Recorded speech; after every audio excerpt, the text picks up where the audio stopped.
सबको जय मसीह की। प्रभु आपको आशीष दे। और आज का विषय है, क्या आप जितनी अधिक प्रार्थनाएं करते हैं उतनी ही अधिक आपको समस्याएं घेरती हैं। तो इस विषय को लेकर के हम बात करेंगे।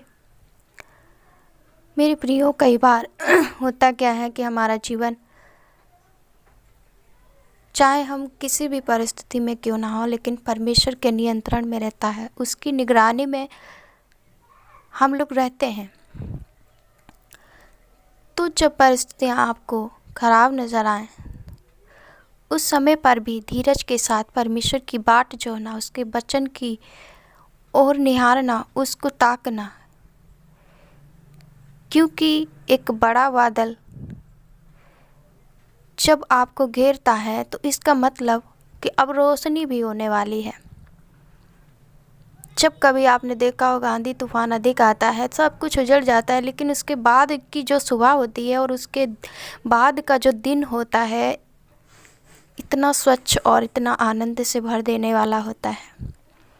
तो प्रियो, कई बार आप घबराएं नहीं, क्योंकि जितनी अधिक प्रार्थना करते हैं उतना ही अधिक दुष्ट को दिक्कत होती है, शैतान को तकलीफ़ पहुंचती है, और आपकी सच्चाई के कारण उसको क्या होता, आग लगती है, जिसके कारण वो आप पर हमेशा अटैक करने की सोचता है और वो नाकाम हो जाता है। कई बार क्या होता है कि हमारा जीवन, जितना हम पवित्रता में चलने की कोशिश करते हैं, उतनी ही अधिक समस्याएं घेरती हैं। और शैतान क्या करता है, हमारे मन को भटकाना चाहता है, हमारे विश्वास को जो कि हमने प्रभु पर बनाया हुआ है उससे हमें गिराना चाहता है। उसका एक ही मकसद है कि मनुष्य जाति को सिर्फ परमेश्वर की उपस्थिति से दूर करे और उसको नाश करे। सुप्रियो, उसकी चाल को समझना है। नहीं समझ आता है तो परमेश्वर से प्रार्थना करना है, बैठ करके कुछ देर अपने कामों को भी निहारना है और विचार करना है। यदि नहीं समझ आता है तो भी परमेश्वर से कहना है कि परमेश्वर, मेरी गलती मुझे दिखा। आप सच माने, परमेश्वर आपको हर एक बात का जवाब देगा। परमेश्वर अपने बच्चों से बहुत अधिक प्रेम करता है, क्योंकि उसके बच्चे सुख दुख में स्थिर रहते हैं, उसकी वचन के अनुसार चलने का प्रयास करते हैं। इसलिए परमेश्वर भी अपने बच्चों की ओर दृष्टि रखता है और अपनी नज़रों को अपने बच्चों के ऊपर से हटाता ही नहीं है। प्रियो, आज हर व्यक्ति जो कि परमेश्वर की महिमा करता है, दुख में है, तकलीफ़ में है, तमाम समस्याओं के बावजूद भी आपने उसके जीवन में देखा होगा एक आनंद, एक उत्साह है। वो उन दुख को भूल जाता है। जैसे कि हम जान सकते हैं कि जब हम सफ़र करते हैं और लंबे सफ़र में जब हम जाते हैं तो कई बार ट्रेन में क्या होता है, बहुत भीड़ होती है, बहुत ही भीड़ होती है, जिसमें खड़े होने की भी जगह नहीं हो सकती है। लेकिन क्या हम उस सफ़र के दुख को याद करते हैं? नहीं याद करते। क्योंकि वो इसलिए नहीं याद करते क्योंकि हमें मालूम है हमें अपने घर पहुंचना है। चाहे हम सफ़र में कितना कष्ट उठाएं, लेकिन हमारी दृष्टि जो है हमारे घर पर, हमारे काम पर लगी रहती। इसी प्रकार यदि हम दुख तकलीफ़ में भी परमेश्वर की महिमा करते हैं, इसका मतलब परमेश्वर ने आपको स्थिर किया है। परमेश्वर ने आपको अपने ऊपर दृष्टि रखने के लिए मजबूत बनाया है। आप घबराएं नहीं, क्योंकि परमेश्वर आपके साथ हैं। जिस भी व्यक्ति जो कि निर्दोष व्यक्ति है, यदि उसको कोई सताता है तो परमेश्वर कहता है वो मुझे सताता है। जो मैं तुम्हें काम सौंपता हूँ उस काम को तुम पूरा करो, बाकी का काम मैं करूँगा। इसलिए घबराएं नहीं। अगर आप देख सकते हैं, जब लाल समुंदर को पार करने के लिए मूसा इस्राएलियों को ले जा रहा था, फिरौन को इतना विपत्तियों में डाला परमेश्वर ने, फिर से उसका मन कठोर किया और वो कठोरता के कारण उनके पीछे पड़ा रहा, हमेशा उनके पीछे पड़ा रहा और उनका पीछा करते हुए लाल समंदर के पास गया। मूसा ने तो परमेश्वर की दुहाई दी और परमेश्वर ने उस लाल समंदर को दो भाग कर दिया। वे ऐसे निकल गए जैसे ज़मीन पर जा रहे हों। लेकिन क्या हुआ आप भी जानते हैं। जैसे ही वो फिरौन की सेना उनके पीछे उन्हें मारने के लिए बार बार प्रयास किया, दौड़ी, तो क्या हुआ, समुंदर में डूबकर उसी में समाप्त हो गए, मर गए वो सारे। इसलिए जब आप निर्दोष हैं तो आपको जो सता रहा है वो परमेश्वर को सता रहा है। इसलिए कभी भी निराश ना हो और इस बात को ज़रूर याद रखें कि सफ़र का कष्ट भूल जाना, बल्कि हमें अनंत काल का जीवन परमेश्वर के साथ रहना, ये सब याद रहना चाहिए। छोटा सा जीवन है, इसलिए जहाँ पर भी परमेश्वर आपको रखता है, धन्यवादी बनकर के परमेश्वर की मर्जी में चलें, जिससे कि परमेश्वर भी आपसे खुश रहे। और आपको परमेश्वर का वचन कहता है कि वो आपको परीक्षाओं में भी मदद करता है।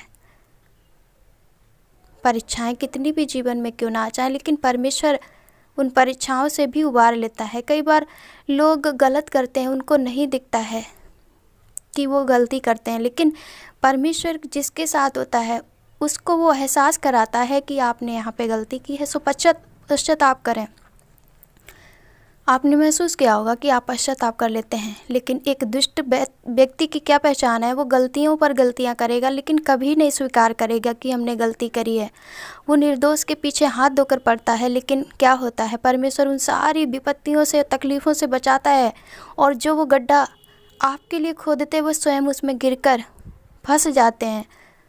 परमेश्वर कहता है वो उनको कोई निकालने वाला भी नहीं मिलेगा। जब परमेश्वर उनके विरोध में खड़ा होगा ना, तो वो उसका क्रोध नहीं सह पाएंगे। आज मनुष्य थोड़ा सा दुख देता है, तकलीफ़ें देता है, तो उसको सहन करने के लिए परमेश्वर से शक्ति मांगे, क्योंकि सहने के लिए प्रभु कहता है सह लो। और जब आप सह लोगे तो उसका भी बड़ा प्रतिफल है। इसलिए हर वक्त आप ये बात हमेशा याद रखना, परमेश्वर का वचन ये नहीं कहता कि अपने विरोधियों को माफ़ ना करो। वो कहता है उनको माफ़ कर दो, क्षमा कर दो, सताने वालों के लिए दुआ करो, जिससे कि परमेश्वर आपको जब उसके वचन के अनुसार चलता देखे तो वो आप पर अपना अनुग्रह बनाए रखे और हर एक बुराई से आपको बचाए रखे। क्योंकि परमेश्वर का वचन कहता है कि जितने पिता परमेश्वर की ओर से बुलाए हुए हैं, अर्थात चुने हुए हैं, और जो उससे प्रेम करते हैं, उन सब के लिए हर एक बात जो घटती है वो सब भलाई के लिए ही होती है।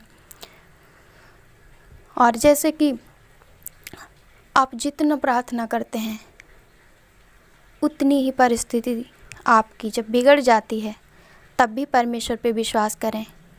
जैसे ज्वालामुखी फटता है, उसमें से लावा निकलता है और उसमें से अनमोल वस्तुएं बाहर आ जाती हैं, क्योंकि उसका विस्फोट आशीष का कारण बन चुका। उसमें से अनमोल वस्तुएं निकली हैं। सो ये बात हमेशा याद रखें, जब आप सच्चाई में बने हुए हैं, प्रार्थना कर रहे हैं और आपके ऊपर जितनी भी समस्या आ रही हैं वो आपके सही चलने के कारण आ रही हैं, तो इसका मतलब आप एक ऊंचाई पर जाने वाले हैं, जो कि परमेश्वर ने आपके जीवन में अपनी योजना बना रखी है। सो जब तक आपके जीवन में वो अपनी योजना ना पूरी कर ले, तब तक आपको वो सिखाता जाएगा, हर एक परिस्थिति में आपको मजबूत बनाएगा और आपसे मुंह नहीं फेरेगा जब तक कि उसका वचन पूरा ना हो जाए। सो उसके वचन को पढ़ें, मनन करें और प्रार्थना निरंतर करें। परमेश्वर उसके चुने हुओं को बचाए और उन्हें सामर्थ्य दे, जहाँ पर वो कमज़ोर हों उन्हें बल दे। यूसुफ के जीवन में भी बहुत तकलीफ़ें आई, लेकिन उसने परमेश्वर के भय में चलना, जीना नहीं छोड़ा, क्योंकि उसको मालूम था कि ये सब बुराई हमें परमेश्वर से दूर करने के लिए और उसकी योजना से निष्फल करने के लिए आती हैं। लेकिन वो दुख तो सहता रहा, लेकिन लास्ट में उसे प्रतिफल भी परमेश्वर ने दिया, क्योंकि परमेश्वर ने जो उसके जीवन में दर्शन दिया था उसको उसने पूरा किया। सो प्रियो, आपके जीवन में भी परमेश्वर की बड़ी योजना है। आप ऐसा समझना कि जब आप प्रार्थना करते हैं, अधिक प्रार्थना करते हो, उतनी अधिक आपको समस्याएं घेरती हैं, तो इसका मतलब परमेश्वर आपके जीवन से जो उसकी इच्छा है उसको वो पूरा करना चाहता है।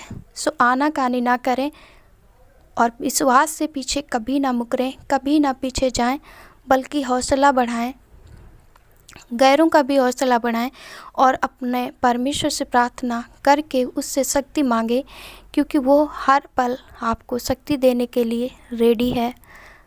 जब भी जो भी वचन आप खोलते हैं, तो कभी कभी आपकी सिचुएशन के अनुसार, आपकी परिस्थिति के अनुसार वो वचन परमेश्वर आपको देता है, और इतना महान परमेश्वर है, वो हमें ऐसे ही नहीं छोड़ देगा कि दुख तकलीफ़ सिर्फ हमारे भाग में है। नहीं, ये दुख तकलीफ़ की नदी पार करके हम जाने वाले हैं परमेश्वर के राज्य में। सो अपने प्रतिफल को याद रखना और ये दुख और तकलीफ़ समस्याओं से कभी मत घबराना, बल्कि और अधिक परमेश्वर की हुजूरी में जा कर के और अधिक प्रार्थना करना, जिससे कि परमेश्वर आपको अपने राज्य में ले जाए। प्रभु हमारा दयालु परमेश्वर है और वो न्यायी भी परमेश्वर है, क्योंकि वचन ऐसा बताता है, यशायाह 61 का 11 पद कहता है, क्योंकि अब तुमको दया ऐसे मिलेगी जैसे छाती से दूध मिल जाया करता है। तुम यरूशलेम के वैभव का सच्चा आनंद पाओगे। मैं तुमको दुलारूंगा जैसे माँ अपने बच्चे को दुलारती है। मैं तुम्हें यरूशलेम के भीतर चैन दूंगा। तुम वे वस्तुएं देखोगे जिनसे तुम सचमुच आपको रस आता है। तुम स्वतंत्र होकर घास के समान बढ़ोगे, किंतु यहोवा के शत्रु उसका क्रोध